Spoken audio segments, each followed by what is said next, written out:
What's up, you fools? Mad ESC United, your favorite Eurovision channel. We are here, the expert panel 2019, where the Team ESC United is reviewing all songs and, of course, provides a score. And guess whose turn it is? Well, you know, because you probably saw the title of the video. It's France. And yes, Bilal Hassani is going to represent France in Tel Aviv with the song Roi.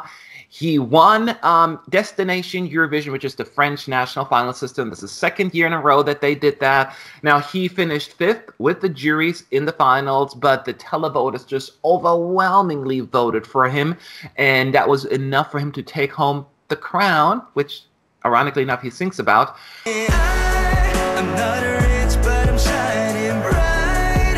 I can't see my kingdom now. Let's talk it through, though. Do we agree with the juries? Do we agree with the televoters? Where does the song land in our ranking overall? Let's find out. Calvin, what do you think? So first off, I think Bilal is a really charming personality. I think he's enjoyable to watch. I love that he is so authentic and unabashedly who he is. But I think the song really lets him down a little bit. I think it's a little bit pat, a little bit dull. I think the chorus kind of plods along, especially. I have some. It just doesn't fully work for me. I think the melody in the chorus kind of irks me a little bit. I think it doesn't really match where his range is, and it doesn't quite all fit together. So I think even though they had a really good starting point, I think France kind of lost the plot a little bit, and so I actually do have some fairly serious problems with this one. I understand why people are drawn to who Bilal is, but the song just doesn't really do it for me. Okay, what about you, Melanie? Yeah, Bilal Hassani is a really great performer. You know, when he stands on this stage, you really think that he's the king. He really is like a king on the stage. And when he sings this song, I really have the feeling that it's his song. He is going to be the king. And nothing else. He's very confident. I like the way he staged it. And I don't have, like, in most of the songs, I really have the problem that the part's English and part is then the national language. And this, but with War, I think it's really suiting him. So I really think that this song is for Bilal is very good. It's really his own personal empowerment song and really knows how to bring it. The only problem I have with the song is his voice. He isn't really vocally strong enough for this song, I have the feeling, and there are a lot of great vocalists this year. So he really has to work on his vocal to really bring off the song. But I think it's a nice song for fans, and I think it will do well in the end. Yeah, and I think both of you are absolutely right, because when you say, Melanie, that, you know, it's his vocals aren't quite there, and Calvin pointed out that it feels as the song wasn't written for his range. And that is exactly, I think, why at some points he's struggling with some of the vocals, especially the notes, because it feels like this is not quite sitting right for his vocal range. I do feel, though, there is at least a connect between the song and the singer, and I keep repeating myself in videos. This is so important to me, because sometimes you can tell when a song is just thrown at a singer here, blah, we wrote this, sing it, shut up. And here, of course, he was part of the writing team, so he wrote this song together with Madame Monsieur, who represented France last year. And you feel the connect, and that is very, very important. You can feel, even though vocally it's not quite there where I want it to be, you can feel emotionally that he's there, and that to me means a lot. And it was very interesting. When I first listened to the snippets, when they first came out, they were like 1 minute long, and I'm like, you know what, I really like this one. I think this is going to be good. Then I listened to the whole 3 minutes, and then I was like, okay, this song is good enough for 1 minute, but for 3 minutes, I don't think it ever manifests itself as a song that stands out. It's just 1 minute, it feels it was like repeated 3 times. And that's, I think, my issue with it. But as said, I don't dislike it either. I like it.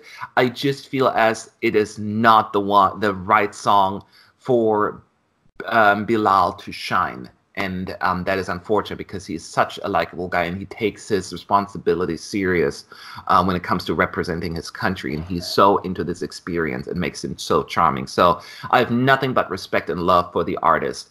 This is purely about the song. So I'm okay with it.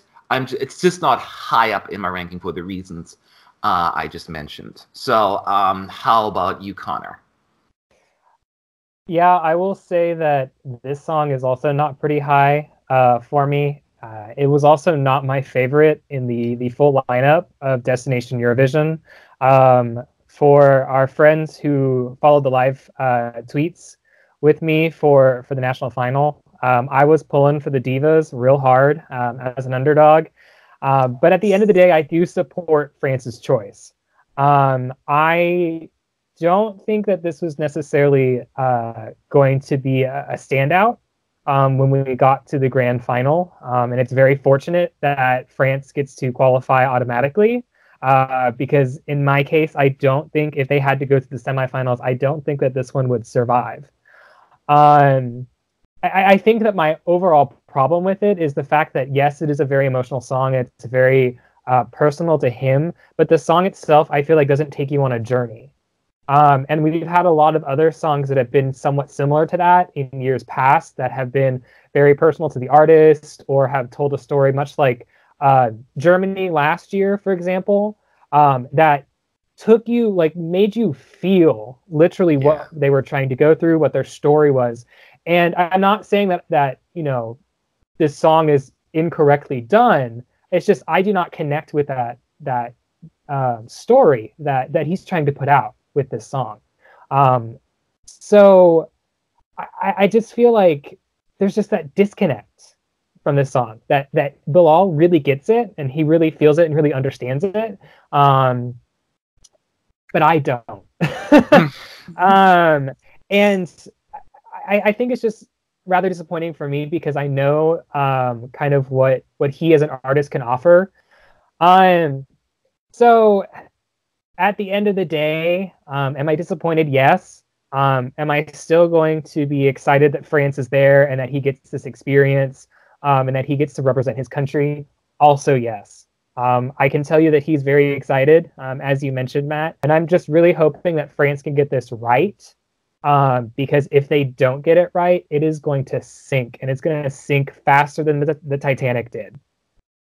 Oh, geez. Yeah. No, I think you said it all right. And the question is now, let's give all scores. Maybe it won't be as bad at all, as bad as we may think it is.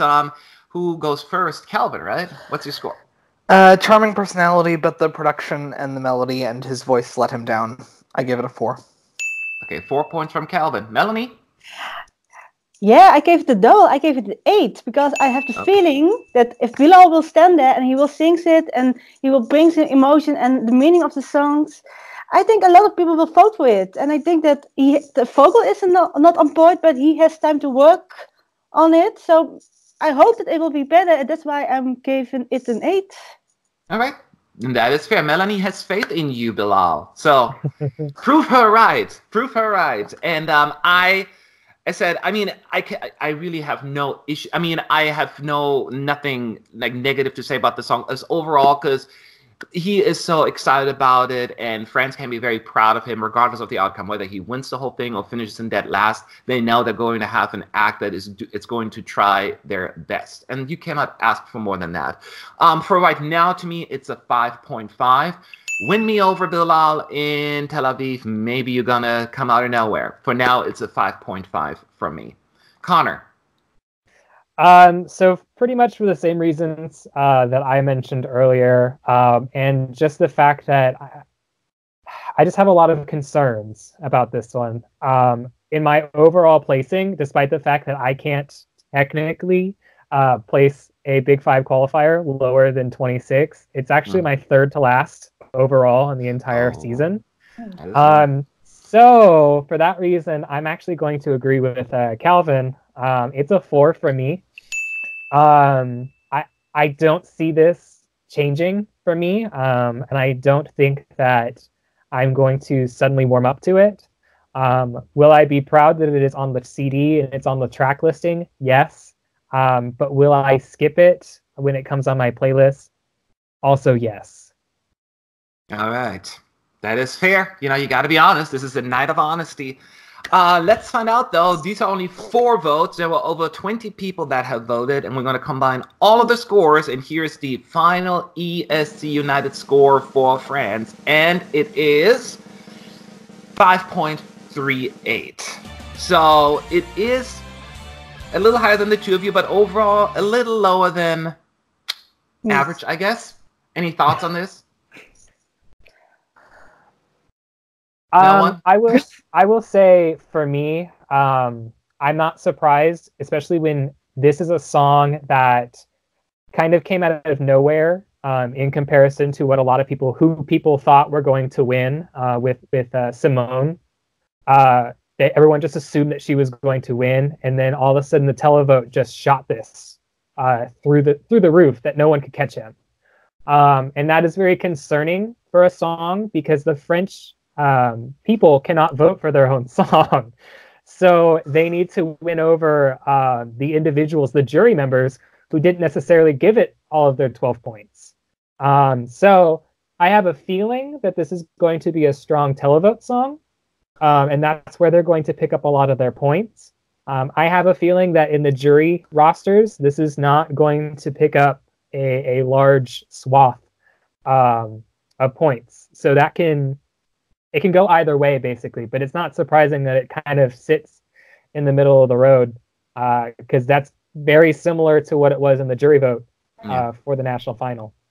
All right, that is fair enough. I basically agree with what you were saying. The question is, though, everyone watching, do you agree or disagree with us? You can also vote. Besides the ESC United ranking, there's also a ESC United readers ranking, and we're going to compare at the end where we agree and disagree, where the discrepancies are occurring. So the link is in the description box to the poll, as well as the overall scores from each from each individual juror. So hope you enjoyed the video. I would love to hear from you. Leave your thoughts in the comment section. On to the next video. Have a good day.